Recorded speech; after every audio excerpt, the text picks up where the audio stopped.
Moi, juste savoir quand vous êtes prêts.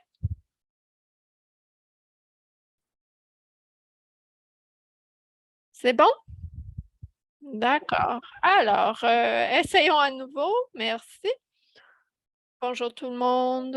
Merci de vous être joints à nous, à cette réunion du conseil d'administration en plein milieu de l'été. Merci de prendre le temps de d'avoir quitté vos plans d'été pour travailler sur les affaires du collège. Je crois qu'on a un ordre du jour assez clair aujourd'hui, mais je voulais commencer en mentionnant que cette réunion est enregistrée parce que c'est public. Le public peut participer. Et comme c'est enregistré, c'est aussi transcrit et interprété. Il y a donc de la traduction simultanée. Quiconque aimerait écouter en français peut le faire en cliquant sur l'icône du globe que vous pouvez voir au bas de votre écran Zoom et simplement sélectionner français comme votre langue. Donc, après cette brève introduction, je vais commencer avec l'ordre du jour. Alors, les membres du conseil d'administration ont reçu l'ordre du jour depuis un certain temps. Alors, le premier point, c'est de gérer les conflits d'intérêts. Personne ne nous a informé de membres d'administrateurs du conseil d'administrateurs ayant des conflits d'intérêts, mais je voulais vous donner l'occasion de déclarer de potentiels conflits d'intérêts en ce moment. Donc, s'il n'y en a aucun, le procès-verbal indiquera qu'il n'y a eu aucun conflit d'intérêt déclaré. Le deuxième point, c'est sur les résolutions en bloc. Les résolutions en bloc incluent le procès-verbal de la réunion du 27 mai aux pages 5 à 7 dans le document PDF des matériels. Nous avons aussi le mandat révisé du comité de gouvernance des pages 7 à 13, ainsi que le mandat révisé du Conseil des candidatures et du développement du Conseil, pages 13 à 16. Donc, les pratiques adoptées par le Conseil, c'est si les membres ont des questions ou veulent poser des questions ou indiquer des corrections mineures, c'est possible, mais on suppose qu'il n'y a rien de conversé et qu'on peut proposer d'adopter ce procès verbal. Donc, Ruth, je vois qu'il y a quelque chose à mentionner. Léonora, oui, et Léonora aussi. Un seul commentaire sur le procès-verbal, la liste des participants, des membres du conseil d'administration ne m'inclut pas, mais j'étais là. Donc, c'est une correction à faire. Parfait, merci. Est-ce qu'il y a autre chose? Moi, j'ai un point pas dans le procès-verbal, mais j'aimerais discuter la nomission des termes de référence du comité. J'ai des points suggérés que je veux mentionner sur ça. Donc, il faudrait peut-être enlever des résolutions en bloc. Oui, on peut faire ça. Et aussi, est-ce qu'il y a d'autres commentaires sur le procès-verbal? Moi, j'ai un commentaire sur l'orthographe du nom de Brigitte. Il y a une erreur sur son nom de famille, mais c'est la seule correction pour moi. Est-ce que quelqu'un d'autre a d'autres corrections à proposer dans ces relations en bloc? Moi, j'étais présente, mais c'était par Zoom, donc ce devrait être noté. D'accord. D'autres changements? Alors, avec ces changements, on considère que le procès-verbal de la réunion du 27 mai est adopté. Ruth, vous vouliez parler du comité de nomination du conseil? Oui.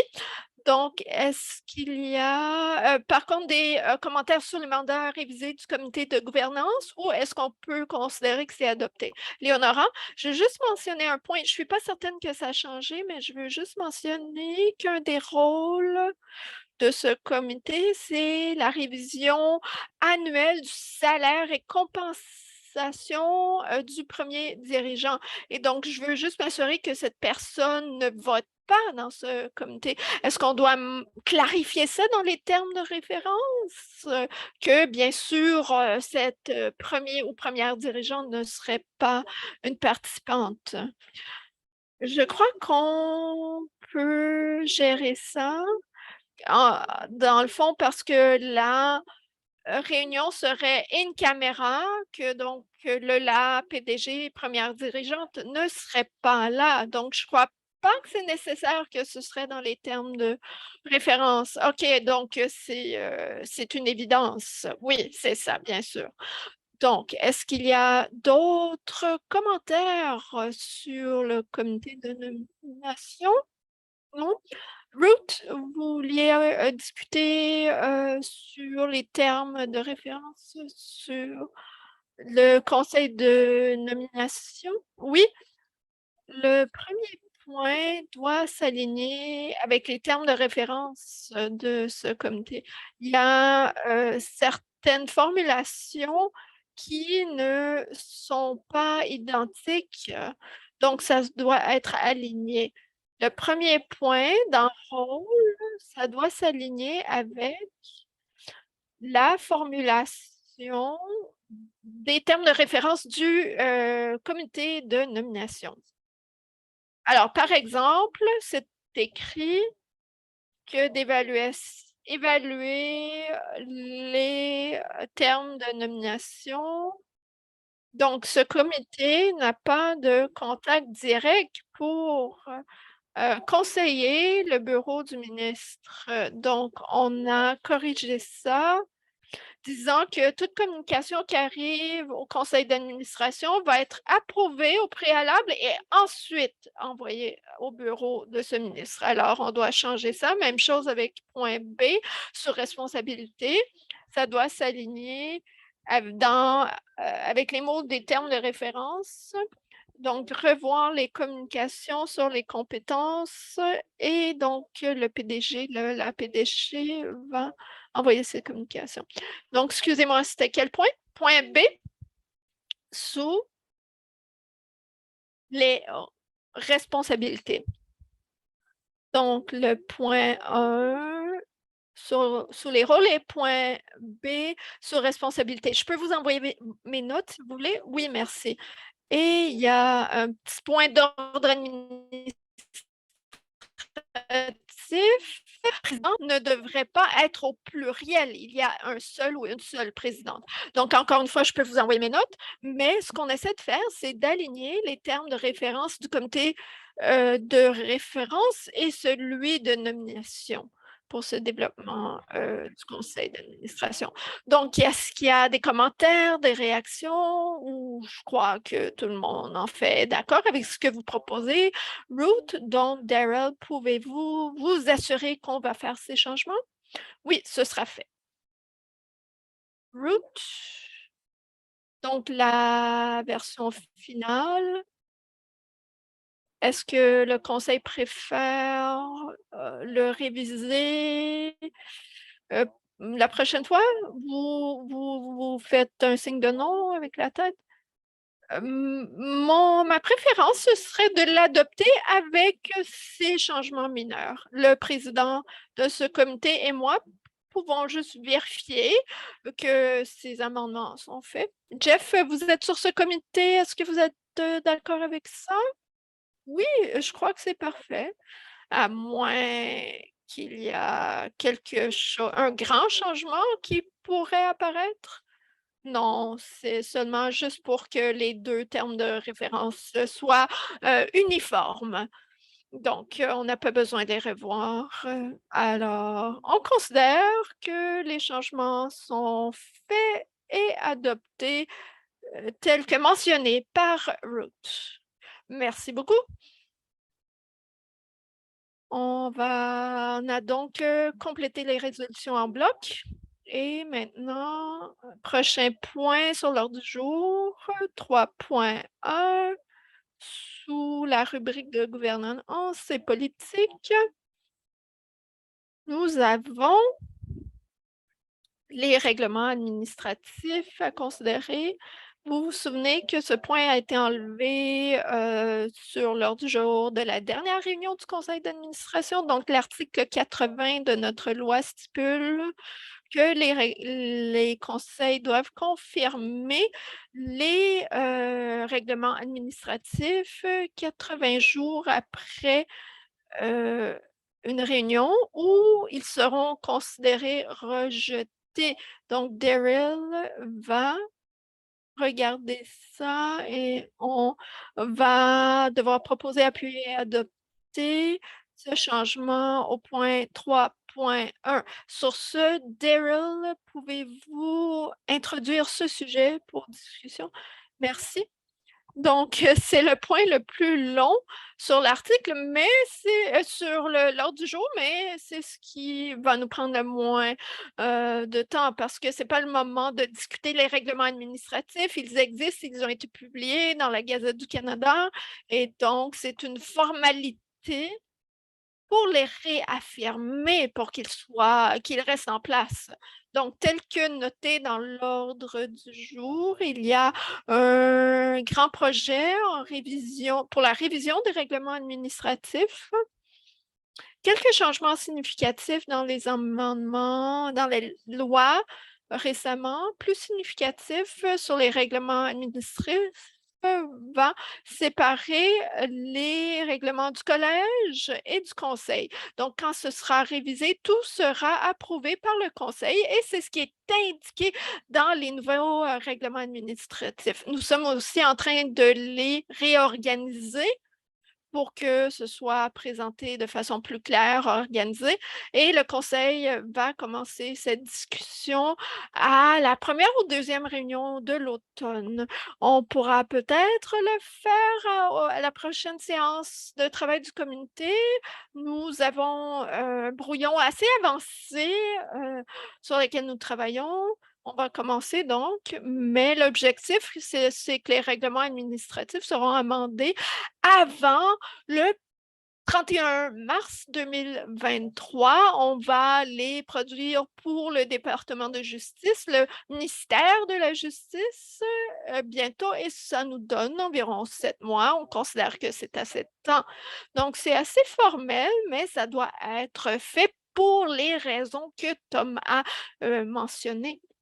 Merci, Daryl. Sur ce, on va ouvrir la discussion pour le conseil d'administration. Avez-vous des commentaires, des questions? Non, je les ai lus. Ça semble correct. Vous avez mis en place un langage pour bien expliquer ce que vous faites et c'est parfait.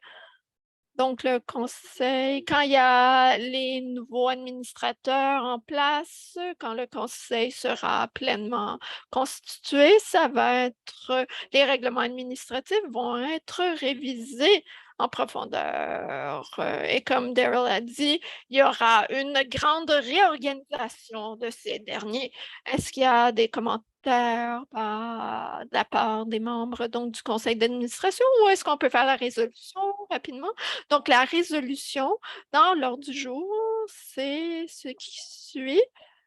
Le conseil confirme que l'article 80 de la loi de 2021, trait d'union 167 et des règlements administratifs de DORS 2021, trait d'union 168 sont donc considérés modifiés. Alors, Léonara propose, Ruth appuie, qui est en faveur? Tous. Donc, c'est adopté. Merci.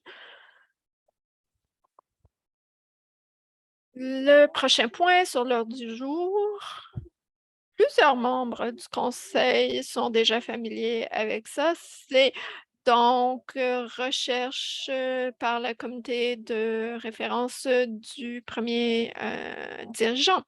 On va demander donc au conseil à la fin que ce sera résolu que le conseil d'administration approuve le mandat du comité du recrutement du premier dirigeant comme il est inclus dans la trousse d'information du conseil. Je vais donc introduire ce point disant qu'on a fait beaucoup de travail déjà dans ce sens pour cette recherche du premier ou première dirigeant.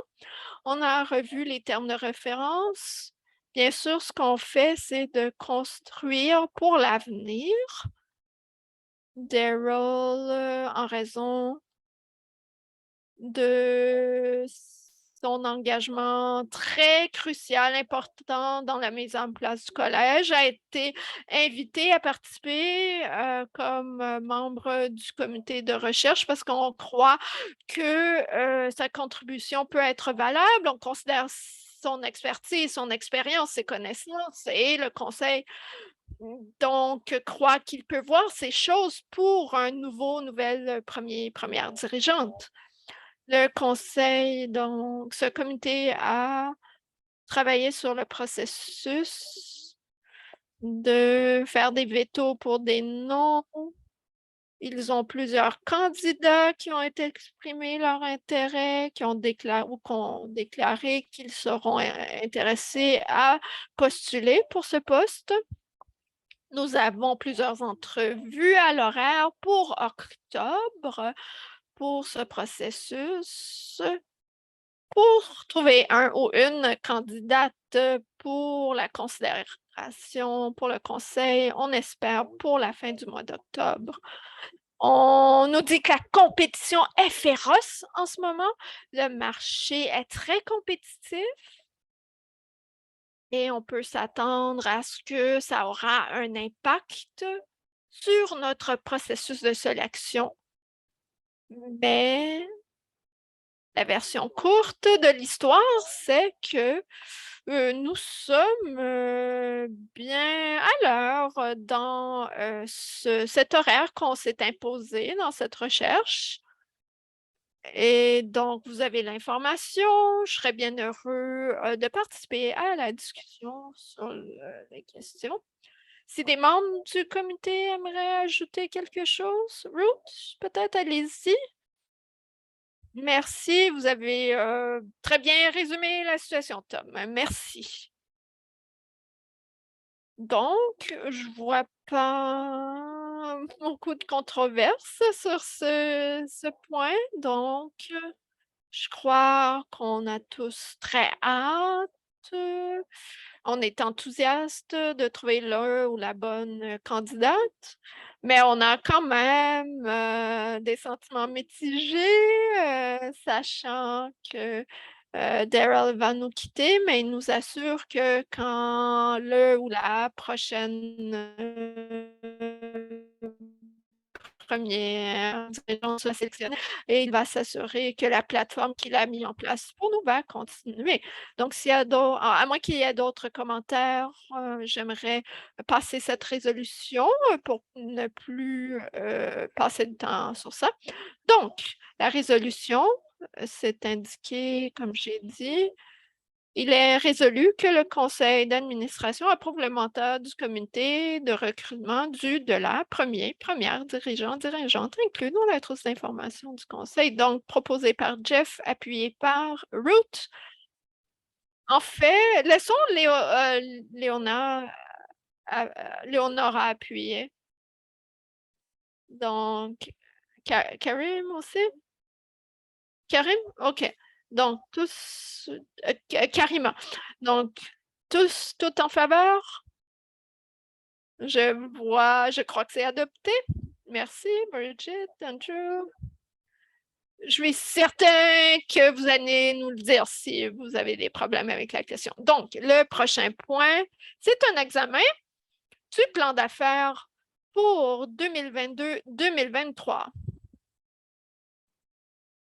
Daryl? Je n'entends pas Daryl. Je crois que vous êtes en sautine.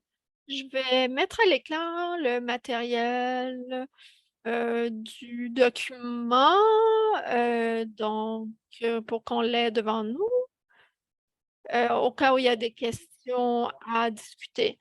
Donc, quelques questions d'ordre général pour commencer, mais on va revenir à des questions plus pointues aujourd'hui et plus tard parce que faire ces rapports au conseil où il y a des choses cruciales qu'on doit examiner. C'est très important à examiner. Le conseil doit s'assurer de faire ça. J'ai envoyé un bref mémo pour les points clés de ce plan d'affaires. Un peu plus tard dans la réunion, on va parler du progrès qu'on a fait dans notre travail sur ça, mais c'est aussi pour nous assurer qu'on suit les lois sur les langues officielles.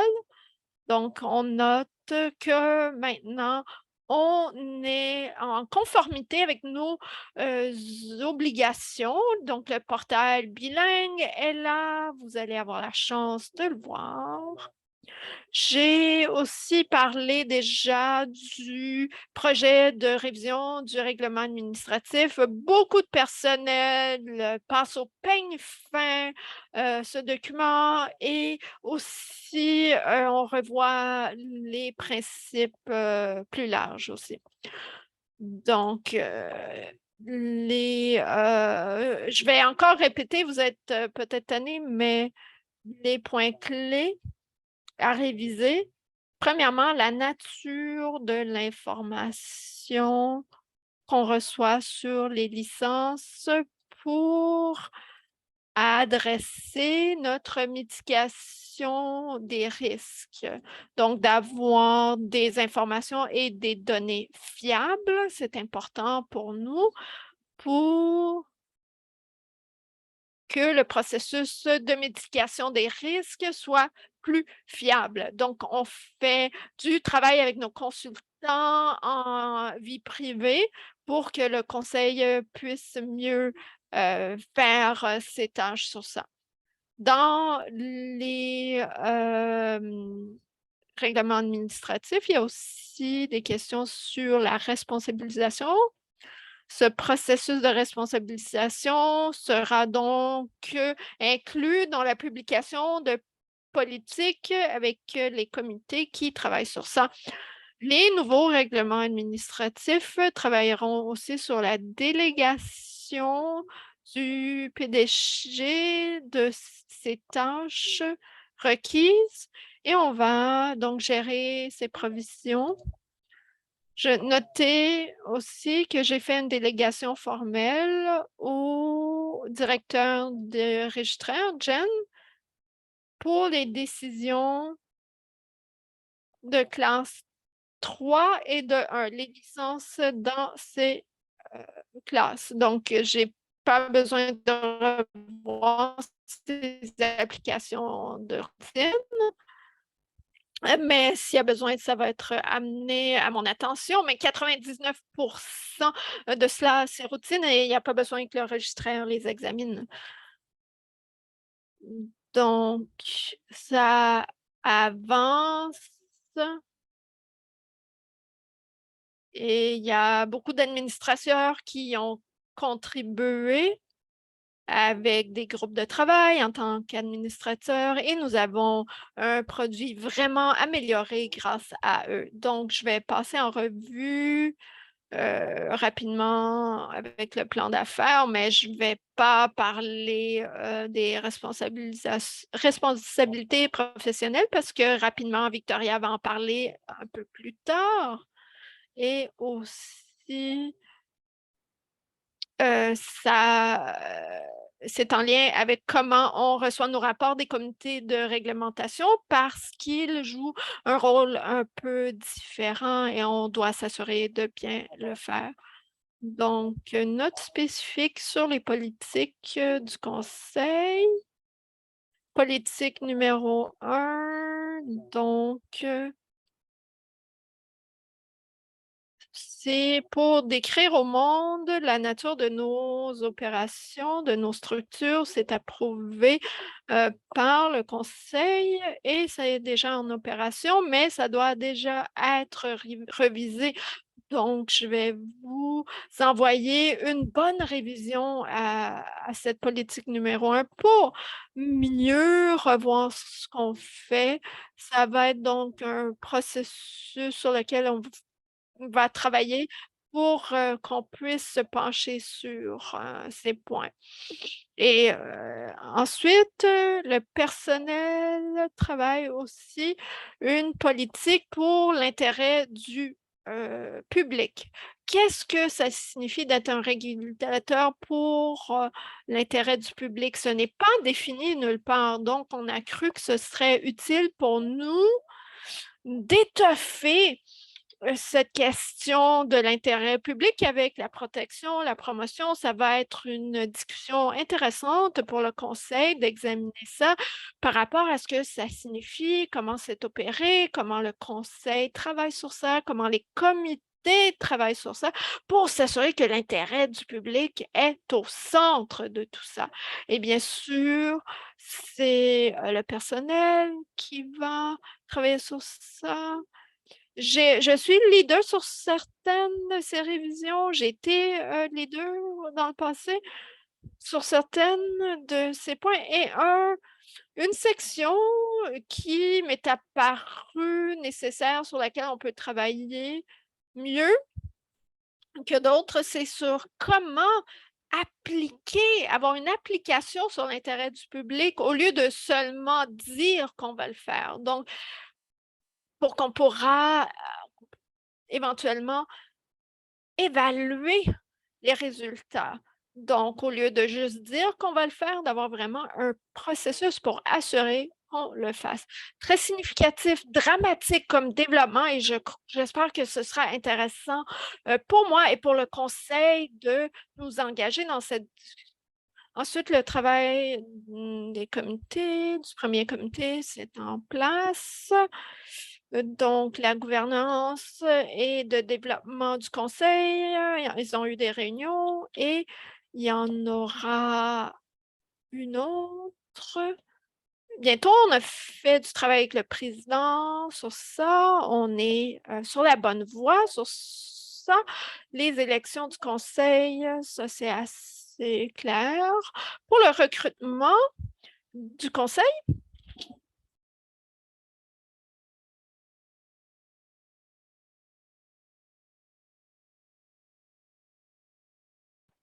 Ils ont étendu le temps justement pour les individus pour exprimer leur intérêt. Donc, je n'ai pas ce rapport encore. Je devrais l'avoir la semaine prochaine. Et nous sommes engagés à fournir au département une liste de noms. Ça fait partie de notre effort pour encourager les gens à mettre leur nom de l'avant. Nous avons contacté plusieurs personnes à travers le processus du comité de recrutement et à travers des membres de nos comités pour leur faire connaître cette opportunité. Donc, pour en partager au réseau. Donc, il y a un nombre de personnes qui ont pris contact avec nous et qui ont mis leur nom de l'avant. Et ça va être intéressant de voir comment ce processus se déploie. Et on a une assurance du département qu'on va être impliqué à réviser cette liste. Et nous avons fait cette offre que nous sommes disponibles pour répondre à toute demande d'individus s'ils veulent justement mettre leur nom de l'avant. Donc, ça va être une partie significative de notre travail pour les prochaines semaines. Et je pense que Victoria va parler du comité de discipline. Nous avons fait un énorme progrès pour avancer le travail d'enregistrement et je voudrais aussi présenter notre nouvelle employée et vous allez la voir à l'écran quand nous allons retourner pour tout le monde. Antifal Camo s'est jointe à nous en tant que notre l'administratrice des enregistrements et elle va faire tous les points administratifs de l'enregistrement sous la direction de Jen, si j'ai bien entendu. On reconnaît que le volume que nous avons reçu requiert que nous avons quelqu'un présent pour gérer les détails du tout. Comme je dis, Auparavant, c'est de la routine, mais ces processus, dans ce type de processus, c'est vraiment tout est une affaire de détails et donc on doit vraiment avoir quelqu'un qui, justement reste, donc alerte à tous ces détails pour ces processus d'enregistrement. Donc, elle s'est jointe à nous depuis, 2 semaines et elle s'est adaptée rapidement et elle a pris, beaucoup de responsabilités pour faire avancer justement beaucoup de ce travail. Et pour de côté du financement ou des finances, je n'ai rien à rajouter. On n'a pas de matériel à rajouter. Si je passe à travers, le travail de communication, ça continue d'avancer et d'évoluer. Et si je reprends le travail que nous avons fait il y a quelques semaines en lien avec les planifications des communications et les, communications stratégiques, nous continuons d'avancer chacun des items, chacun des points sur cet ordre du jour. Et je devrais noter, en tant que notre travail de communication, notre rapport de PDG, notre sondage de la profession est sur le terrain et ça a été lancé hier.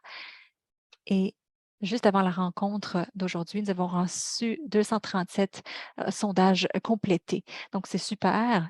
On est très encouragés et j'espère que, d'ici la fin de ce processus de sondage, c'est important que nous avons eu beaucoup d'engagement de la part, des membres de la profession en termes de ces questions et pour s'assurer que le sondage bilingue fonctionne, des choses comme ça. Donc c'est vraiment, un effort important pour commencer à justement, ramasser ces données importantes sur la profession.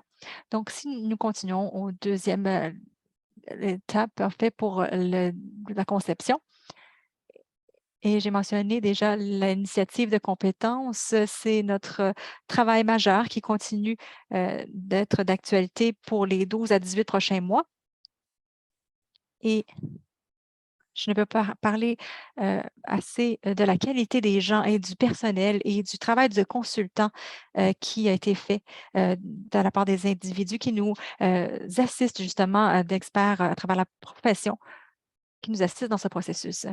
Ça va également mettre la scène de ce que le collège a besoin de faire, l'an prochain pour continuer le développement professionnel et comment on peut, faire face, nos travails de compétences, pour continuer l'éducation continue pour les agents de brevet. Il y a à travers l'enregistrement, qui a lien ou qui a trait au processus de qualification, en fait, de formation de superviseurs et ils sont en développement et ça avance pour les mettre en utilisation et c'est un programme de supervision qui c'est un petit peu trop, tôt pour, voir comment on peut former les gens avant d'avoir un sens, plus large du développement de compétences sur quoi ils doivent faire la formation exactement. Donc on s'engage à faire justement, des contacts pour débuter ces conversations, mais c'est trop tôt pour faire plus de travail formel sur ce sujet particulier. L'autre point d'éducation de notre travail, qui va commencer un peu plus de façon formelle, c'est le code de conduite, le code d'éthique. J'espère que vous avez tous reconnu qu'il y a maintenant dans chaque, lettre d'information, il y a une discussion d'un code d'un code de déontologie et on utilise cette lettre d'information d'élever la profession et de soulever justement ces problématiques et que nous sommes conscients parce que c'était une requête directe vers nous et c'est un début de créer un processus d'éducation justement sur ce code de déontologie qui va être publié sur le site web pour, créer les informations d'éthique et des conseils de base. Éventuellement, on va déterminer à quel degré de formalisation, doit être requis en termes de fournir des conseils, d'éthique parce qu'on n'y est pas encore. Juste le, travail de gestion des risques, donc avec le le comité, de vérification et de risque, d'évaluation des risques et on est en discussion, pour revenir vers le conseil, je crois, vers le début 2023. Et le reste du rapport, il y a quelques petits points qu'on n'a pas pu faire. On espérait le faire hem, la supervision, mais on n'a pas été, on n'a pas avancé autant qu'on aimerait, mais on va commencer à faire, ceci pour la prochaine rencontre et s'il y a des questions, je vais peut-être demander Victoria, peut-être de nous donner une mise à jour, rapide par rapport au travail des 2 comités réglementaires font en termes d'investigation du comité de discipline ou du comité disciplinaire. Bonjour à tous. Les comités ont été très occupés et vous ne le savez pas nécessairement parce que je pense que vous avez reçu seulement un rapport, bref, en janvier de cette année et le comité d'investigation se rencontre, heu, de souvent et se concentre sur les politiques, sur, les, le processus décisionnel et à ce point-ci, c'est 90 complété et ils vont maintenant aller une fois que les réglementations vont être plus déterminées ou plus claires, plus clarifiées et sous la loi, ils ont l'autorité de remplir le rôle des suspensions et où est-ce qu'il y a des, hauts risques publics ou s'il y a des procédures, et des politiques qui doivent être développées, comment ces choses sont, adressées. Et parce que s'il y a des ententes, d'urgence qui doivent être faits,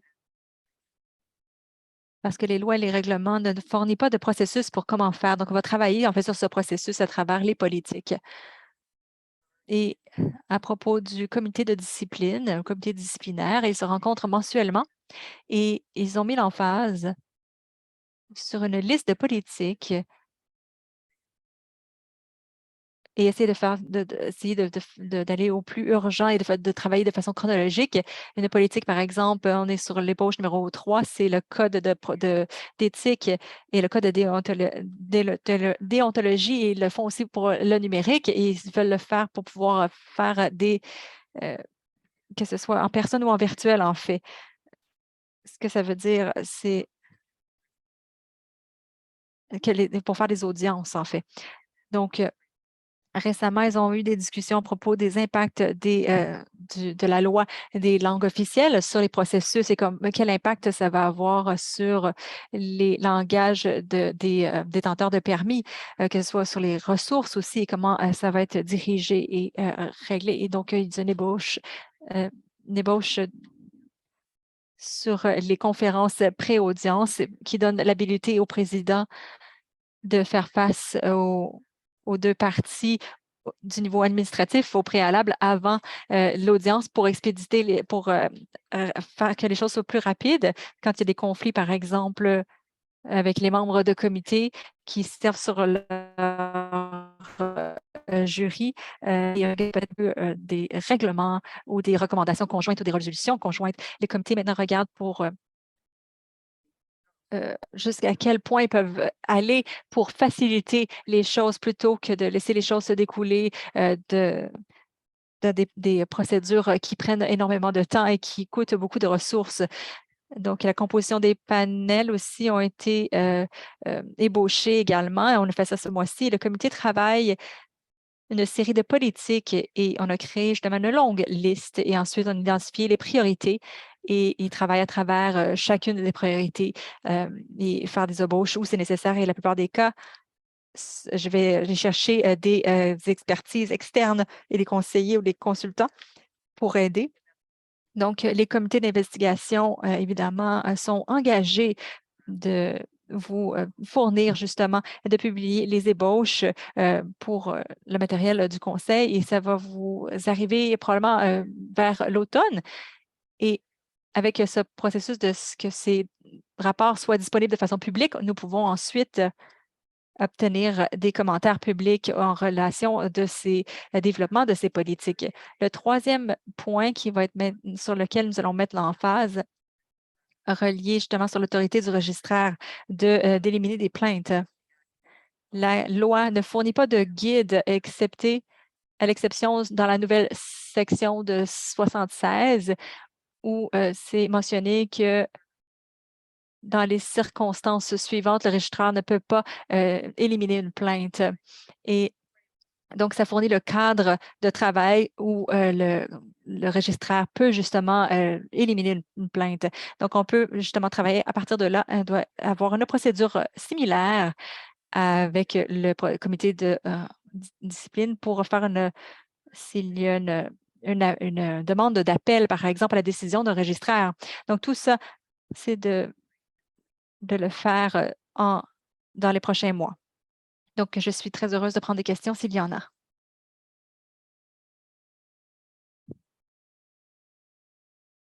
Donc, c'est une révision du plan d'affaires du point des opérations. Donc, si on peut l'ouvrir maintenant à la discussion. Donc, Ruth, allez-y. Donc, je n'ai pas une question, je veux juste dire, donc, super compliment parce que c'était un super rapport. On apprécie justement d'entendre cette mise à jour parce que vous avez vraiment aidé à justement peindre un peu une grande image du travail incroyable que vous avez dirigé. Donc, merci énormément. Donc, merci Gerald aussi Daryl, pardon, pour ce progrès justement sur le plan d'affaires. On l'apprécie énormément. On adore la partie sur l'intérêt public et comment vous allez justement soulever obtenir des recommandations sur comment on peut mesurer nos résultats et mettre l'emphase justement sur cette lentille. Donc, ça, c'est super excitant. Donc, merci. Merci à vous deux. Est-ce qu'il y a d'autres commentaires, questions, soucis? Donc, j'en entends pas. Donc, je vais juste peut-être Bruce, il y a un commentaire de Bruce et Victoria. Donc, super travail. Donc, c'est exactement le travail que nous avons vraiment signé pour lequel ce qu'on va faire. Donc, c'est super de voir justement toutes ces choses se mettre en place, ces morceaux importants qui sont développés à travers l'expérience de ce que vous amenez à la table. Donc, je lève mon chapeau. Donc, je pense que ça va bien. Donc, j'ai peut-être un petit point, parce que ça, justement, c'est relié aux deux côtés. Je ne l'ai pas mentionné de façon spécifique dans ma présentation ou dans le rapport, mais une des choses qui se met en place, comme vous le savez, le collège et les conseillers s'appellent un peu notre régulateurs un peu sœurs et sont établis à peu près en même temps que nous. Ils sont une organisation plus large et ils ont plus grande historique avec leur travail, mais font toujours face avec la législation. Donc, on maintient une relation avec eux à nombre de niveaux différents. Et je pense qu'en bout de ligne, nous allons partager quelques-uns de nos membres de nos comités et vice-versa. Et ça va fournir vraiment un bon chevauchement en santé. Et on va peut-être, les a contactés justement sur les problèmes de vie privée et on a un officier justement de la vie privée qui communiquait avec le nôtre et pour justement parler de la complexité justement justement d'agir sous la loi de la vie privée. Donc, ce que nous gérons en ce moment, c'est faire un rapport au, au Trésor et au questionnaire de la vie privée en respect sur la vie privée et le partage des informations et ils sont tous les deux préparés à partager le rapport plus formel avec le conseil un peu plus tard ce mois-ci ou au début du mois prochain. Donc, on a vraiment un échéancier qu'on essaie de respecter pour le ministre pour avoir pour pouvoir aller rentrer à la Chambre des communes en août, fin août, au début septembre. Donc, il y a des choses intéressantes, des synergies et des défis, évidemment. Donc, je vais juste ajouter ça.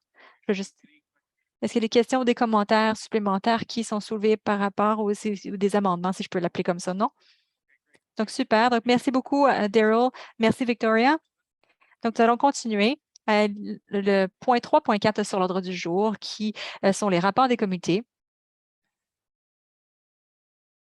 Et le CA a exprimé son désir d'avoir des rapports de tous les comités.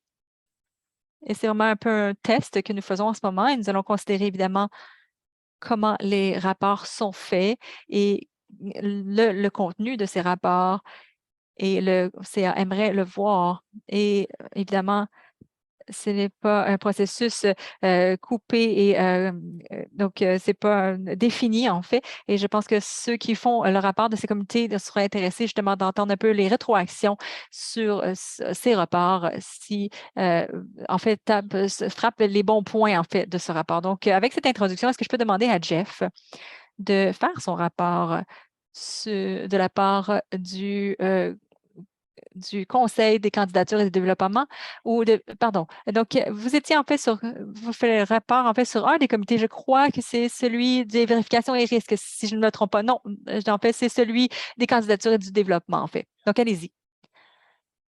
Donc, les notes qui ont été préparées et incluses dans la trousse pour la rencontre d'aujourd'hui sont très complètes.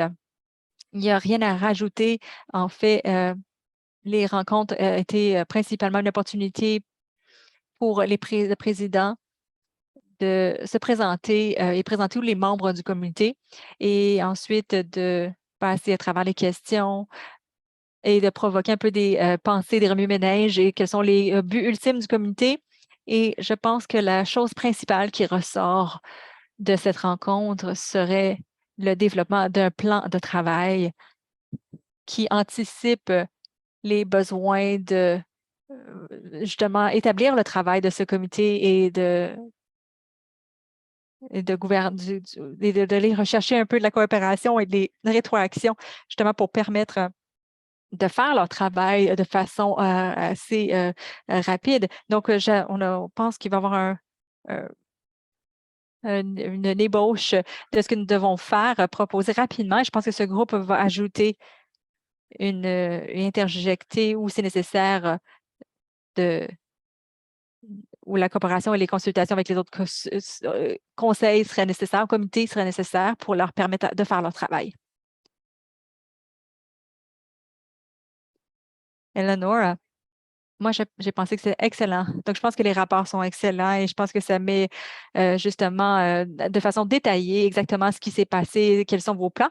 Et je voulais juste peut-être soulever je ne sais pas si c'était en fait un drapeau rouge à propos d'un secteur que le rapport dit que le comité pense prendre en charge.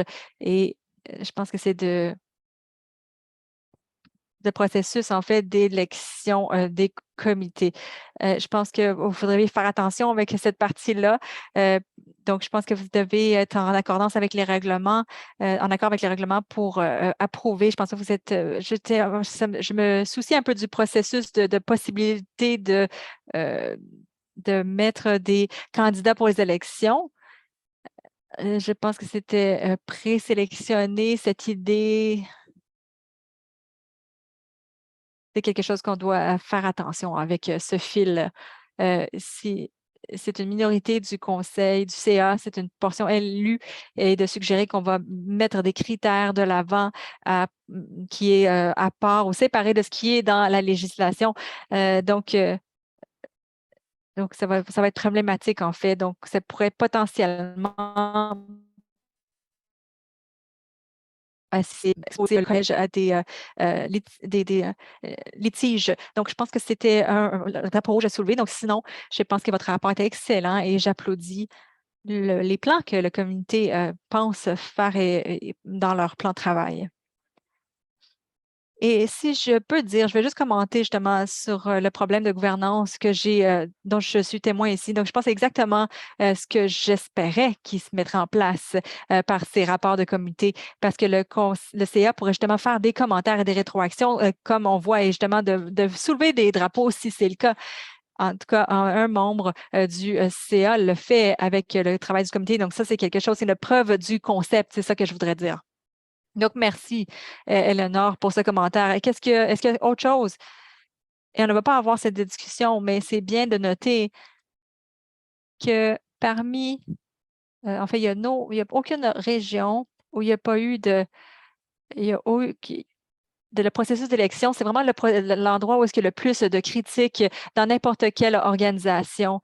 Ça devient politique, c'est chargé avec des problèmes et qui n'ont rien à voir avec l'intérêt public. Il y avait toujours des choses le comité et le CA doivent justement faire face.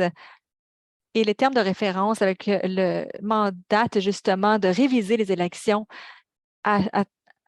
donc après chaque élection.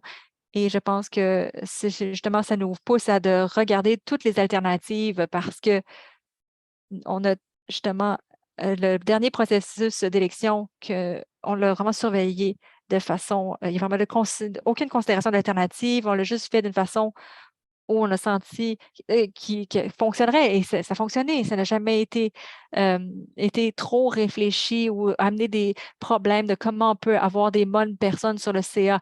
On n'a jamais parlé de ça. Donc, je pense que c'est important que le comité qui soit mandaté de faire de façon robuste et le CA va être le créateur ultime. Et c'est juste bien que c'était amené au comité en tant que quelque chose à considérer, à réviser. Ce n'est pas nécessairement mandater le changement, mais je suis, je suis d'accord avec tout ce qui a été dit parce que j'ai lu les rapports sur d'autres professions et comment leur processus d'élection ont injecté un peu les mauvaises attitudes au CA. Et, certainement, je pense que c'est important de regarder et je pense que c'est juste de regarder et de voir et pas de mandater le changement. Andrew?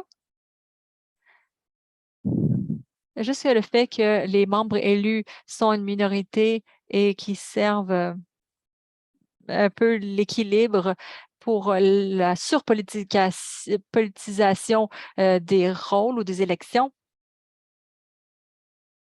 Et si on peut lire l'intention derrière la création de la loi, je ne sais pas si on est capable, mais clairement, la décision d'avoir une majorité de tous les les gens qui sont dans le processus décisionnel soient membres du public, et c'est vraiment important. Ça met des standards vraiment différents.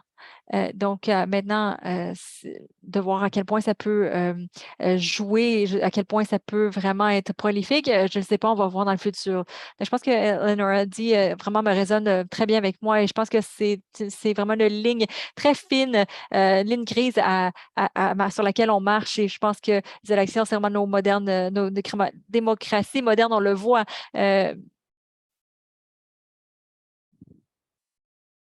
Donc, si les gens viennent avec le bon charisme, euh, donc je pense que je marmonne un petit peu, mais c'est en fait mon souci principal, c'est si vous avez quelque chose, une élection qui est ouverte, si la structure existante a besoin de quelque chose de nouveau, de nouvelle, le processus d'élection, c'est la meilleure façon d'amener justement vers l'avant. Et je pense que c'est le commentaire justement de Léonora met ça en lumière, je crois. On ne veut pas le politiciser, ce rôle, mais on veut juste penser aux gens qui ne sont pas très engagés, qui voudraient peut-être s'engager, mais s'ils n'ont jamais été, ils ne font pas partie du club depuis un certain temps, on ne va peut-être pas lever la main.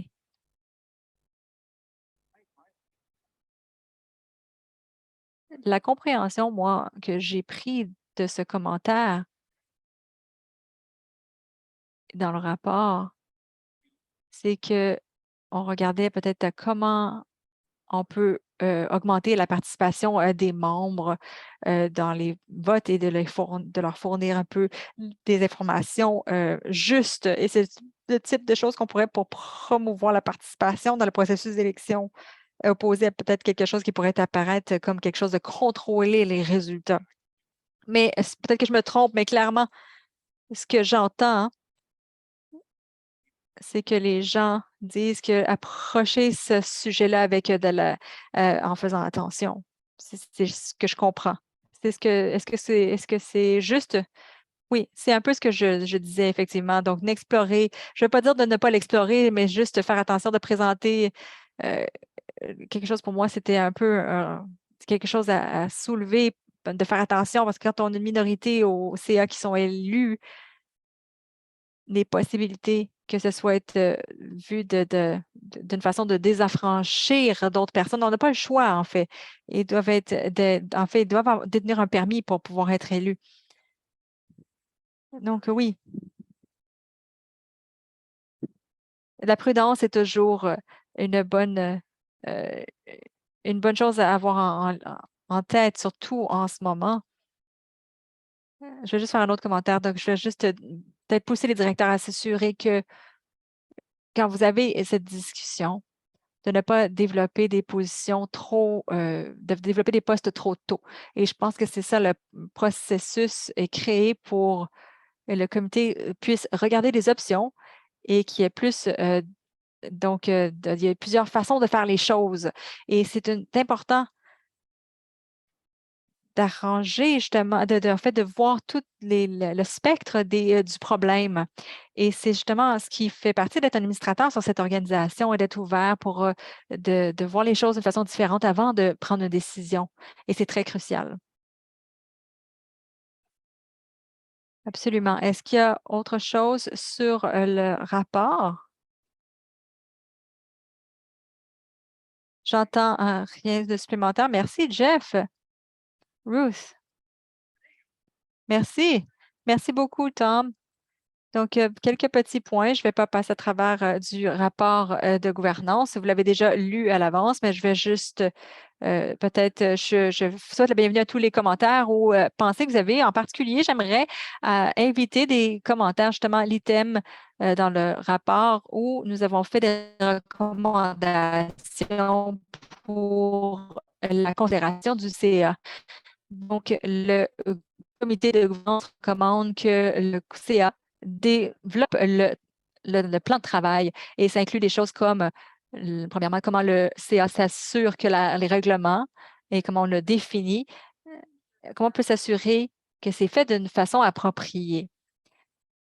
Est-ce qu'il y avait des suggestions en tant que de développer des standards de performance pour la fonction de réglementation, des métriques pour évaluer et de faire un rapport au CA sur ces standards de performance. Donc, on recommande que le CA développe ça et qu'on puisse, donc, la carte des compétences et des révisions aussi annuelles, on travaille là-dessus, mais je pense qu'on devrait ça devrait être un plan de travail annuel ou biannuel qui va être révisé régulièrement. Et les examens également de l'assurance d'être révisés, que ce soit bien administré, bien géré, les formations régulières également, l'assurance qui soit en ligne avec ce qui est requis des candidats et ce qui est en ligne avec ce qui est examiné. Donc, des choses que le CA doit garder un œil, en fait. Et on recommande que justement le CA travaille sur un plan de travail pour faire ça, justement. Je suis juste curieuse de savoir qu'est-ce qu'on va penser, surtout vous, Thomas, qui êtes le président du CA. Est-ce que vous pensez que c'est une bonne idée? Est-ce que vous voyez ça différemment? On se pose des questions, on fait là-dessus.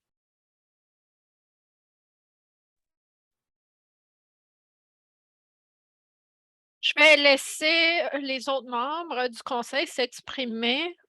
C'est une question très critique, très importante. Allez-y. Je crois que je serais intéressante à mieux comprendre ce que vous voulez dire par développer un plan de travail. Daryl en a parlé, je suis bien d'accord, ça prend des rapports de comité sur leurs différents types de travail. Il faut mandater plus que ça. En plus des comités, chaque comité, grâce à leur terme de référence, crée un plan de travail et auront à rapporter sur ça au conseil. Ce travail qu'on a mentionné ici, c'est du travail qui n'est fait par aucun comité. C'est du travail que le comité de gouvernance croit que le conseil doit faire. C'est du travail de conseil et non du travail de comité. Donc, le conseil doit développer un plan de travail pour que ces questions soient révisées par le conseil de façon régulière pour que le conseil ait ses mains dans ce processus. C'est ça qu'on mentionnait. Donc, et ce plan de travail reflèterait du progrès sur l'agenda ou sur les items à couvrir par le conseil. N'est-ce pas? Oui. Donc, quand la présidente crée un ordre du jour, il ou elle se réfère à donc ce plan de travail pour revoir les processus d'examination, que ce soit annuel ou biannuel. Il y a des choses qu'on n'a pas à faire chaque année. Il y en a que c'est aux 2 ans, comme la révision des compétences, par exemple. Donc, si on avait ce plan de travail de façon biannuelle, on devrait s'assurer qu'on a révisé ce plan de compétences. Ça, donc, ferait que votre horaire que vous, Thomas, avec le premier dirigeant, aurait donc ces listes d'ordre du jour en soi, de listes maîtres de choses à faire. Donc, pour nous assurer que ces points ne soient pas des initiatives uniques, que ce soit régulier. Donc, c'est ça qu'on veut dire par plan de travail du conseil. Donc, c'est ça qu'on recommande avec notre comité. Léonora, est-ce que ça répond à vos questions? Oui, d'une certaine façon. Je ne peux pas encore tout de suite dire c'est ça qu'on ferait, on le ferait comme ça, mais ça m'aide à m'enligner dans la bonne direction. Merci. Donc, d'autres commentaires? Jeff, Karima, Andrew, des personnes du conseil d'administration? Alors, commençons avec Jeff, Andrew ensuite et Karima. Donc, je veux m'assurer qu'il s'exprime. Je vais commencer. Je n'ai pas beaucoup de commentaires, mais je crois que c'est une excellente idée, Ruth, d'avoir une vision périodique des responsabilités en forme de plan de travail régulier. Ça va nous assurer qu'on ne laisse rien derrière, qu'on n'oublie rien. Merci, Jeff. Andrew? Oui, j'appuie cette très bonne idée.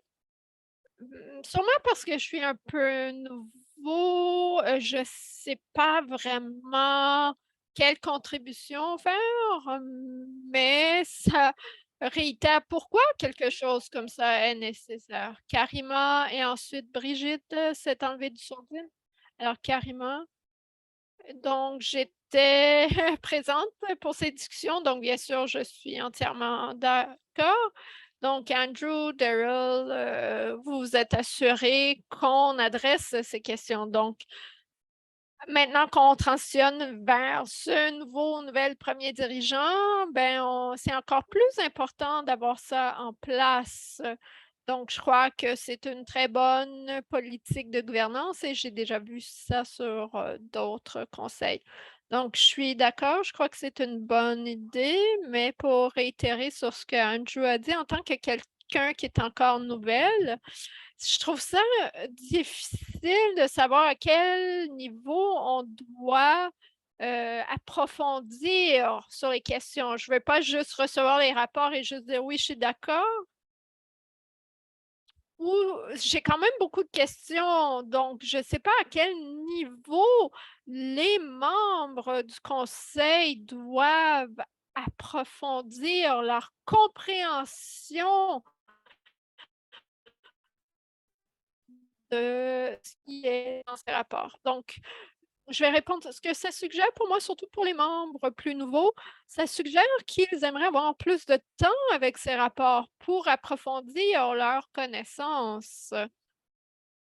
Il me semble que ce serait la chose utile à faire parce qu'il n'y a pas de question d'administrateur plus ancien à part, bon, pour les questions habituelles. Mais Brigitte, si c'est une question d'avoir besoin d'avoir plus de temps à passer sur ces rapports pour poser plus de questions approfondies, ben, on devrait donc adopter une motion sur la question. Oui, oui, pour qu'on soit vraiment à jour. Je veux juste clarifier. Ce qui est sur la table maintenant, c'est que le conseil va recevoir des rapports des comités. On a déjà décidé que oui, le conseil va recevoir des rapports de la part des comités. Le conseil va passer du temps, comme on fait maintenant, sur ces rapports de comité. C'est très séparé du fait que le conseil en soi doit créer des plans de travail pour s'assurer que le travail du conseil, qui n'est pas du travail des comités, est fait de façon régulière. Ce sont deux questions séparées. Donc, je réitère le point de Tom. Si vous avez des questions en tant que membre du conseil sur de l'information dans un rapport de comité ou sur quoi que ce soit, en fait, vous devez vous sentir libre de les poser. Par exemple, Brigitte, si vous posez des questions sur le comité de gouvernance, qui, selon moi, nécessite plus de contributions approfondies, on le considérera. Mais je vous invite à participer à des prochaines réunions de comité de gouvernance ou parlons-nous individuellement au téléphone. En tant que collègue, on devrait s'encourager à avoir des conversations à l'extérieur de ces réunions pour que ces personnes qui sont sur des comités puissent approfondir ce travail pour les personnes qui ne sont pas sur ces comités. Alors, pour avoir une totale transparence, comme Tom a dit. Et oui, je suis d'accord, les questions, ce sont deux questions séparées, mais le lien ici, c'est la suggestion qu'une partie du plan de travail adopté s'assurerait que ce serait inclus dans les plans de travail qu'il y a une révision à un intervalle régulier avec lequel nous sommes confortables pour que le travail soit fait de façon régulière. Et ensuite, Brigitte a dit ce qu'elle a dit. Donc, mais je suis d'accord avec tout ce que vous avez mentionné. Donc, Brigitte, avez-vous autre chose à ajouter? Non, je crois que le commentaire de Ruth, que peut-être juste d'être présent à certaines des réunions du comité, ce serait utile. Comme ça, quand je vais recevoir le rapport, je vais me dire, ah oui, ça a été discuté, ça et ça. Donc oui, c'est tout ce que vous avez à faire, c'est de lever la main et nous dire, le dire à Daryl et ce sera fait. Léonara? Oui, donc c'est un bon lien parce que j'allais poser cette question. Daryl nous avait demandé aux nouveaux membres du conseil de ne pas être là aux premières réunions pour nous assurer d'avoir une cohésion en tant que comité. Je sais que vous en avez un autre bientôt, mais est-ce que vous êtes à l'aise maintenant si on participe à vos réunions de comité ou en voulez-vous une deuxième entre vous? Ben, moi, mon sentiment c'est que la deuxième réunion, c'était vraiment pour finir le premier. Oui, OK, c'est votre décision. Donc, c'est juste une extension de la première rencontre. Mais notre intention à l'origine, au mois de mai, quand on en parlait, c'était que les membres du conseil d'administration, on va vous demander de participer à des comités. Bon, moi, je sentais qu'on va donner une première année à ces gens de se familiariser, peut-être participer à une ou deux réunions de comité pour se familiariser ou peut-être juste pour celui qui répond le plus à vos passions, auquel vous allez peut-être vouloir participer éventuellement. Je crois, mais Daryl, allez-y. Pour moi, je ne favorise pas les rencontres de comité ouvertes. Je crois qu'ils doivent faire le travail qui leur est assigné, opérer en tant que petit groupe. Pour moi, je ne suis pas en faveur de ça. Les administrateurs, bien sûr, sont invités à participer à ces comités, peut-être même les observer. Mais ce n'est pas un absolu. On peut participer, comme Ruth a dit, comme orientation, comme cycle de planification, si vous êtes clair dans vos objectifs c'est différent de dire que n'importe quel administrateur peut aller à n'importe quelle réunion à n'importe quel moment. Donc, on pourrait créer une politique qui servirait l'objectif ici. Donc, on voit des administrateurs qui sont bien éduqués, on ne veut pas leur donner leur mettre des obstacles à leur formation. Oui, donc je répondrais que oui, c'est plutôt une question de politique sur laquelle on devrait voter parce que je suis pas certaine que je suis d'accord avec ça. Parce qu'on parle ici de comité des administrateurs du conseil d'administration.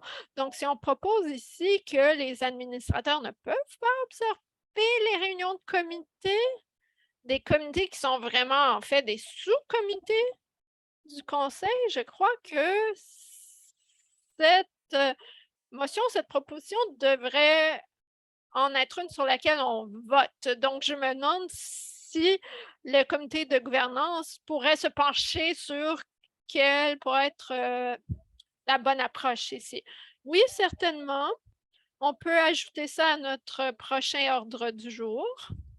Donc, juste réitérer l'intention, quand on en a parlé en mai, c'était on voulait une orientation, que dans cette première année, pour que les premiers membres puissent décider sur quel comité ils voulaient participer, que les nouveaux membres dans la première année sont invités à participer à ces réunions de comité pour qu'ils décident sur quel comité ils veulent siéger. Mais sur le commentaire de Brigitte, on ne veut pas donc contredire le fait qu'elle veut mieux comprendre. Ce n'est pas une invitation ouverte parce que sinon, pourquoi aurions-nous des comités? Donc, je sens que c'est plus une idée pour avoir une orientation. J'apprécie ça, que c'est une approche, une perspective de gouvernance, mais une autre approche, c'est celle que moi j'ai exprimée. Alors, par exemple, la Law Society of Ontario a adopté une règle de gouvernance disant que tout le monde peut participer aux réunions de comité, mais n'ont pas le droit de vote. Ils ont le droit de parole, mais n'ont pas le droit de vote. Mais ils peuvent donc écouter la réunion, n'ont pas le droit de remboursement pour ces réunions. C'est complètement bénévole. Donc, c'est une mesure ici qui permet aux gens de participer. Et dans la formulation de ça, dans une plus grande organisme, ça peut être très critique parce que sinon, on arrive à voter sur des politiques auxquelles on a eu aucune connaissance, desquelles on n'a eu aucune connaissance, auxquelles on n'a pas participé à créer. Mais donc, on devrait en discuter. Mais retournons sur notre sujet premier qui est le plan de travail. Ce que vous entendez, Ruth, c'est un consensus de la part du Conseil qu'on devrait définitivement adopter ça, quelque chose. Comme les comités, on devrait avoir notre propre plan de travail. Donc, Tom, comment voulez-vous faire ça, cette création de plan de travail du conseil d'administration? Je suis ouvert aux suggestions. Je reviens à l'exemple des deux organismes de régulation sur lesquels j'ai travaillé et de sociétés législatives. Donc, ils développent ces plans en général dans un processus qui implique les administrateurs, qui priorisent ce qu'ils considèrent, ce qui est le travail avec le personnel présent. On fait donc un scan environnemental, on écoute les contributions du personnel et autres sources nous disant ce qu'il y a à faire. Et donc, ensuite, on crée un plan de travail sur ça, ce qui est réaliste à faire dans l'année, quelles sont les ressources nécessaires. Et donc, c'est développé en tant que plan de travail. C'est le personnel qui s'occupe de faire ça et c'est ensuite approuvé par le conseil d'administration. C'est comme ça que moi que je l'ai vu. C'est pas efficace comme processus nécessairement, mais c'est ça le processus. Mais quand on le fait une fois ou deux, c'est juste une question de calibrer le plan de travail et d'inclure les nouvelles questions lorsqu'elles émergent et de les inclure dans le plan de travail. Mais c'est vraiment un processus interactif, itératif dans mon expérience. Je ne sais pas si c'était utile, Ruth. Oui, oui. Donc, le comité de gouvernance voulait juste recommander que le conseil devrait développer ce plan de travail pour son propre travail, mais je vous laisse ça dans vos mains compétentes. Oui, Daryl, peut-être vous pouvez en parler sur comment vous voulez développer. Je crois qu'il y a plus de travail à faire sur le comité de gouvernance ici. Oui, parce que le conseil veut avoir son plan de travail. C'est ce que j'entends. Je ne sais pas si on a besoin de faire une résolution, de passer une résolution, peut-être que oui. Mais bon, Daryl, ce qu'on en prend de ça, c'est qu'on doit développer ce plan de travail qui sera donc éventuellement adopté et approuvé. Autre chose, Tom, Daryl a inclus un mémo de PDG pour les rapports de comité et dans ça, Daryl a articulé de très bonnes questions pour le conseil. Donc, je me demandais si vous vouliez discuter les questions de mémo de Daryl dans cette réunion ou si ce sera dans un ordre du jour ultérieur. Donc, Daryl, ce sont vos questions. Moi, je ne vais pas dicter comment on va le faire. Comment est-ce que le conseil veut le faire? Daryl, comment voulez-vous que ce soit adressé? On peut passer autant de temps que vous voulez sur ça, mais pour être efficace, pour aller aux deux derniers segments de discussion, si vous êtes d'accord, je vais commencer à développer le plan de travail du conseil avec Tom et Ruth en tant que vice-président et président. Mais je crois qu'on doit se concentrer sur deux choses en particulier, la responsabilisation et ensuite la surveillance. Donc, comment est-ce que ça répond aux besoins du public dans les évaluations dues de la PDG et aussi comment est-ce qu'on s'assure que les communautés réglementaires et du conseil, comment est-ce qu'on s'assure qu'ils font leur travail? Ce sont des rôles différents, mais on a créé des comités, certains qui sont indépendants, mais si c'est indépendant, ça ne veut pas dire qu'ils peuvent faire à leur tête. Personne ne suggère ça. Mais ça prend un équilibre et ça doit être exprimé par écrit. Donc, on va commencer à travailler sur ça et l'inclure dans le plan de travail. Donc, avec des choses, par exemple, comme des réunions avec les présidents. J'ai parlé du fait qu'on n'a pas fait assez de rapports de monitoring, mais on doit examiner chaque activité clé. Certaines sont réglementaires, certaines sont opérationnelles, pas nécessairement avec mes responsabilités, mais on a parlé de l'exemple de communication et de communication stratégique. Il y a des questions comme ça, des points comme ça qui sont la responsabilité ultime du conseil. Donc, je vais travailler avec Tom et Ruth pour vous amener quelque chose et on pourra peut-être commencer la discussion sur ça à la prochaine réunion de comité. Ce serait fantastique. Merci. Alors, le conseil peut être assuré qu'on va travailler ensemble sur ça et ramener quelque chose au conseil à notre prochaine réunion de comité dans l'ensemble. Dernier commentaire pour Ruth. Dans l'attestation annuelle, je crois que c'est une excellente idée. On lit tous le code de conduite, mais ensuite on l'oublie. Mais un rappel annuel, ce serait excellent pour s'assurer qu'on l'a lu. C'est jamais une mauvaise pratique de se faire un rappel de nos responsabilités. Je suis complètement d'accord. Alors, ça conclut mon rapport, Monsieur le Président. D'accord. Alors, je crois, avant de continuer, je regarde le temps pour pas interrompre le flux des prochains points. Ruth, si ça vous dérange pas. Pouvez-vous continuer pour le reste de la réunion? Parce que je sais qu'il y a beaucoup de personnes, qui veulent me parler avant que j'aille en cours.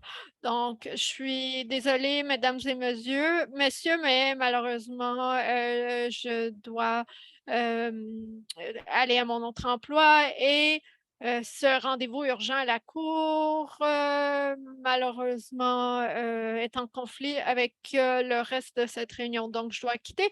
Mais Ruth, bien sûr, est à jour sur tout et elle pourra continuer pour le reste de la réunion. Alors, merci beaucoup, tout le monde. J'ai bien hâte de vous voir la prochaine fois. Bonne chance, Tom. Merci beaucoup. Au revoir. Donc, prochain point sur l'ordre du jour, 4 mises à jour sur les activités principales. On a des informations qu'on a reçues et d'autres qui seront partagées en personne. Daryl, est-ce que vous pouvez en parler? Vous avez donc ici sur le point rapport du premier dirigeant, j'allais pas élaborer, à part si vous voulez que je réponde à des questions. C'était un excellent rapport, comme d'habitude. Merci. Donc, je vois pas de questions sur ça, Daryl. Alors, merci. Donc, on a la démonstration du portail des agents à l'ordre du jour et aussi, on voulait parler des états financiers et déclarations de conformité. Le seul point que je voulais soulever par rapport à mon rapport de premier dirigeant, c'était le fait que je suis consciente que je n'ai pas donc, placer à temps le rapport des dépenses. Mon rapport des dépenses à temps, je l'ai manqué, mais ce qui est en amendement, c'est ça qui va être déclaré. Il y a 3 colonnes, donc 2019, 2020, 2021 et à gauche, c'est la rémunération, à droite, les dépenses. Donc, c'est ça qui va être déclaré. Alors, Andres, mise à jour rapide sur le nouveau portail. Alors, Andrés, je vous cède la parole. Bonjour tout le monde. Je voulais juste vous montrer une mise à jour sur le travail qu'on a fait sur le portail des agents. Comme vous savez, on a commencé en 2021 à travailler dessus. À l'époque, c'était en une seule langue. Donc, on avait un problème, un défi. On a commencé à trouver une solution. 2 objectifs en tête. Premièrement, c'est d'être en ligne avec la loi sur les langues officielles et ensuite minimiser l'impact sur les utilisateurs qui s'en servaient déjà. Donc, ce qu'on a fait, c'est qu'on a migré vers une nouvelle plateforme très différente de celle qu'on a maintenant en termes de la configuration technique. Mais ce qui est bien de celle-ci, c'est qu'elle soutient les 2 langues. Alors, on voit à l'écran ici, pour ceux et celles qui sont familiers avec les plateformes, c'est que c'est très semblable. Mais, je veux préciser, c'est un environnement de test ici, ce ne sont pas les vraies données. C'est une c'est un test, pas l'environnement de production qui est, le jargon du milieu. Donc, c'est très semblable ce qu'on voit ici à l'avant pour minimiser l'impact sur les utilisateurs finalement. La seule différence ici, c'est qu'on a en haut à droite de l'écran, on a un bouton pour choisir la langue. Alors, tout le monde peut avoir le même contenu en français. C'est la même chose quand on va dans le registraire public, le même bouton est là et le contenu, l'essence, du registre public, demeure le même. On a mis en place quelques améliorations, mineures, incluses sur la nouvelle plateforme. Par exemple, la possibilité de filtrer par type de licence, du texte ici qui permet aux, membres du public de chercher ce qu'ils veulent de façon personnalisée.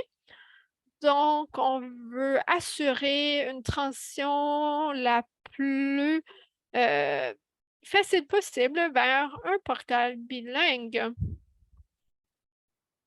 On peut s'inscrire ici dans les 2 langues. On peut donc, comme vous pouvez voir, changer d'une langue à l'autre à tout moment. Donc il faut juste répondre à cette question. Comme j'ai mentionné, nous avons travaillé très fort avec, notre fournisseur pour nous assurer que, la plateforme, frontale du site n'est pas affectée pendant ce travail et on donc peut tout faire dans les 2 langues maintenant. Il y a eu certains défis avec cette nouvelle plateforme, c'est qu'on a perdu certaines somatisations, mais je travaille avec le fournisseur pour nous assurer qu'on a au minimum la même configuration technique, de cette plateforme qui va nous permettre de continuer avec nos opérations critiques. Ça veut dire qu'on donne pas de lancement. On ne lancera pas cette plateforme sans nous assurer que, les opérations critiques sont tous fonctionnelles. Donc on ne lancera pas avant que ce sera fait. On travaille avec le fournisseur pour résoudre tout problème. Ensuite, ça serait de coordonner la la nouvelle date de lancement et ça devrait être au début de l'automne et nous travaillons aussi sur d'autres modules, par exemple, le module des plaintes et notre approche n'était pas, complète et donc nous avons fait cette, transition par étapes. Donc la dernière étape du processus, quand nous sommes sur la plateforme, vous allez voir le travail justement de l'incorporation de nouveaux modules, que le fournisseur de base de données va nous fournir. C'est ce que je voulais partager avec vous. Si vous avez des questions ou des problématiques que vous aimeriez discuter.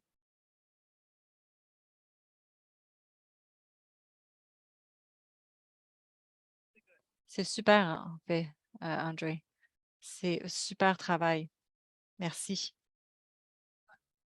Je suis d'accord et ce que j'apprécie beaucoup, en fait, c'est qu'il y a un bon sentiment, en fait, c'est l'esprit d'inclusion, je pense que vous avez, réussi à capturer ici et donc merci pour ça.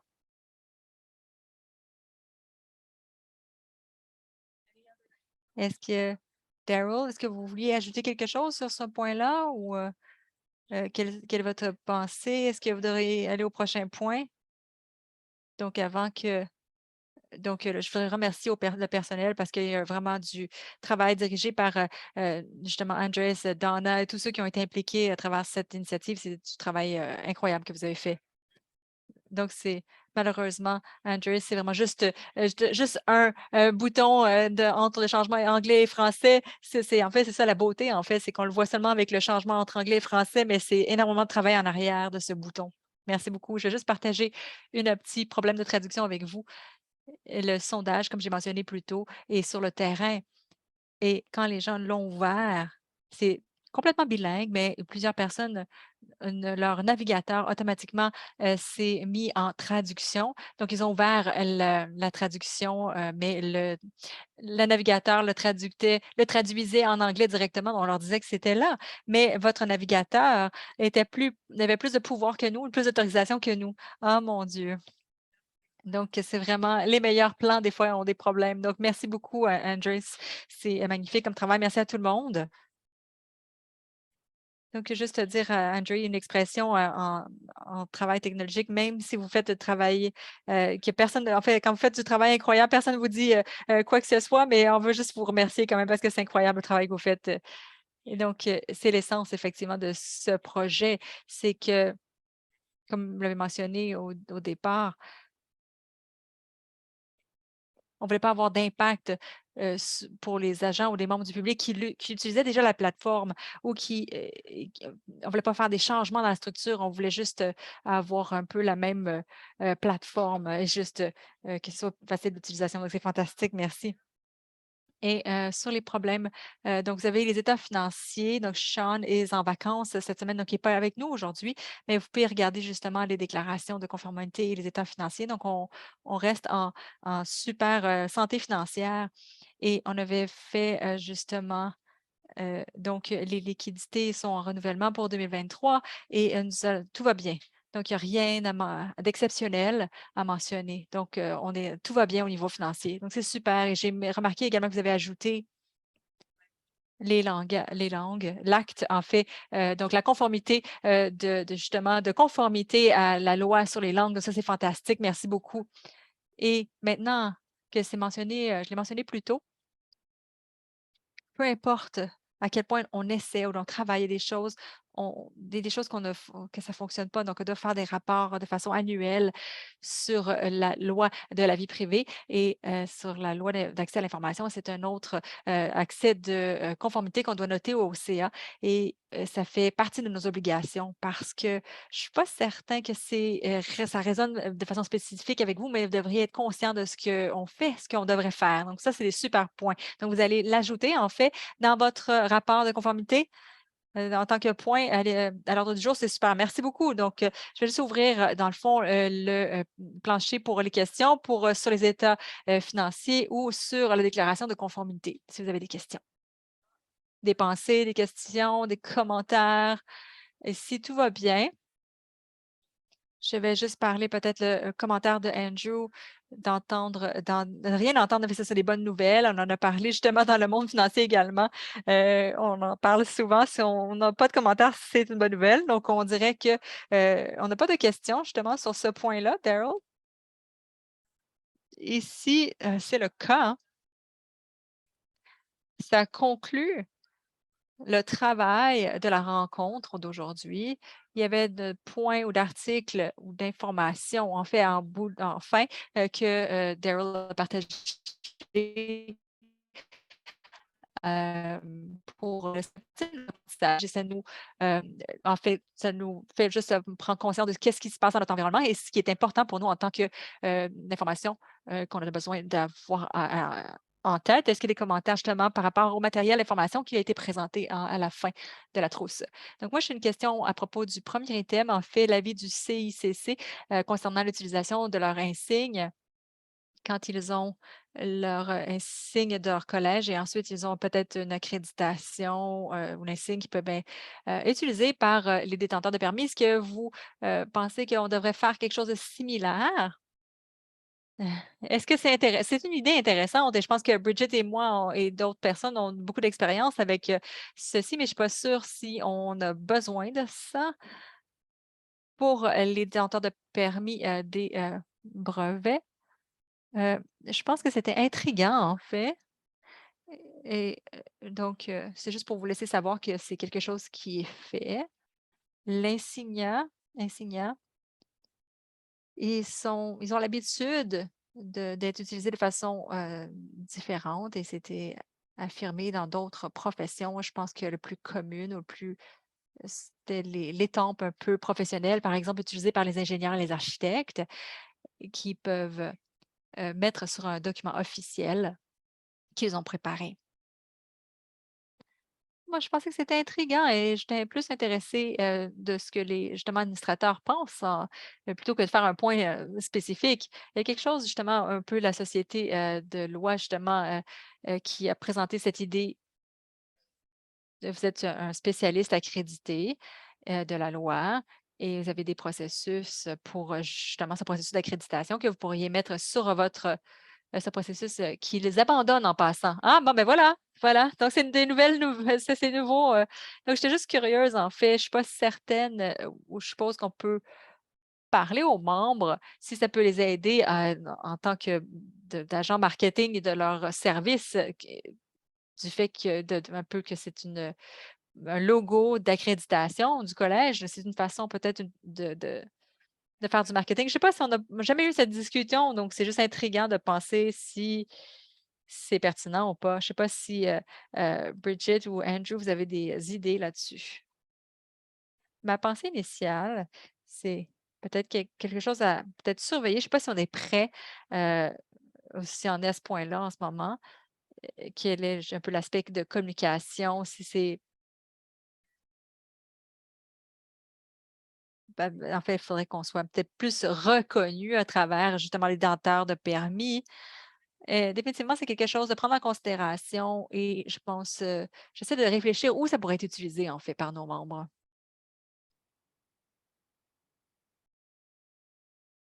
Donc, un agent donc c'est peut-être quelque chose à surveiller ou à garder en tête.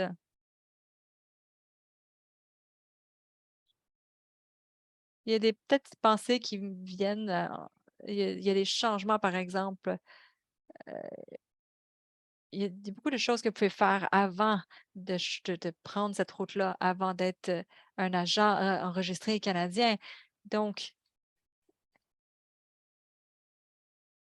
il y a des choses qui peut-être qui met un peu en lumière le statut de détenteur de permis ou l'assurance qualité ou la différence de marque, de nom de marque. Heu, moi, je juste, appeler un agent pour faire ma signature et heu, moi, j'ai pas vu en fait une une grande baisse de si les gens se décidaient de se représenter avant HIPOC ou pas. Donc, je ne sais pas si la profession en tout désire ce point-là ou pas. Donc, juste de faire des publicités, donc de pourquoi avoir un comptable, par exemple, ça construit justement la reconnaissance de la marque, de la profession en tout, en fait. Mais moi, j'introduis peut-être un sujet plus large et ça serait peut-être justement, une conséquence de ceci, peut-être garder ça, en fait, continuer à écouter les membres de la profession, justement. Il y a peut-être quelque chose que la profession a besoin en termes de plus de statut et c'est un peu ce que les, logos peuvent faire et j'ai peut-être une petite note reliée à ça qui diverge un peu, mais je pense qu'on se fait demander souvent d'avoir nos numéros d'enregistrement, par exemple, sur les applications, heu et la question est soulevée souvent, est-ce qu'on met l'ancien, numéro ou le nouveau, numéro de CABAMC? Donc moi, peut-être que définitivement de la confusion reliée à ça et c'est relié un petit peu à ce sujet. Donc est-ce que vous mettez si vous montrez votre badge un peu de la façon qu'un policier pourrait le montrer ou est-ce que vous mettrez votre numéro, de le CABAMC?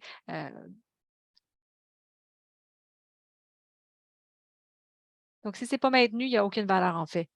Donc, pour revenir à revenir à ce point-là, c'est le seul avantage que je pourrais voir d'avoir une marque de certification, c'est que le collège ne s'ils ne vont pas se en fait, n ne vont pas suivre justement ceux qui ne sont pas, qui n'ont pas l'accréditation. C'est une façon peut-être façon de justement de voir cette marque d'accréditation. Ça devient justement une marque de commerce en fait. C'est plus simple, en fait, d'y faire face de cette façon-là que plutôt de justement, pénaliser les pratiques non autorisées. Donc ça, c'est une pensée peut-être et c'est peut-être l'avantage que je peux voir. C'est pour ça la raison que le CICC l'ont développé parce que la pratique, des, consultants non autorisés, justement, je voulais justement fournir justement une façon, pour le public et de savoir si la personne avec qui ils font affaire, heu est détenteur de permis ou pas. Donc c'est pour ça. Enfin, c'est ma compréhension, c'est pour ça qu'ils l'ont fait, en fait.